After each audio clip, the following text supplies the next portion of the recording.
नदी को गाधोइबा पई जाइथिबा जणे युवक पानी रे बुड़ी जिबारु तांकर मृत्यु होईछि। एपरी एक अभावनीय घटना घटिछि कोरापुट जिल्लार माओ अध्युषित नारायणपाटना ब्लॉक अंचल रे। मिलिथिबा सूचना अनुसार नारायणपाटना ब्लॉक सदर महकुमा देई जाइथिबा झंझावती नदी को अनंत कुमार महानंदिया नामक जणे युवक गाधोइबा पई जाइथिले। आउ झंझावती सती नदी कड़े थिबा पत्थर उपरे निज पेंट सार्ट और मोबाइल थोई अंटारे गामुछा खंडिए बांधी गभीर पानी भितर को डेइथिले भी आउ बाहरी पारि नथिले।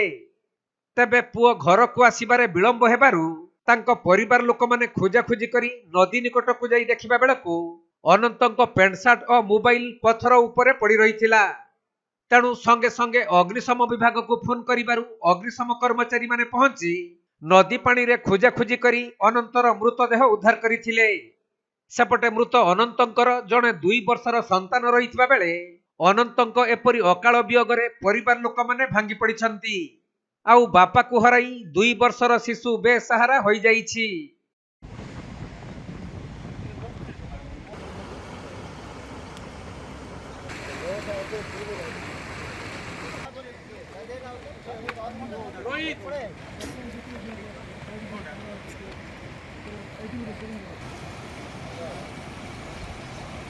कोरापुट जिल्लारू संजय कुमार पाणी रिपोर्ट, कोणार्क लाइव।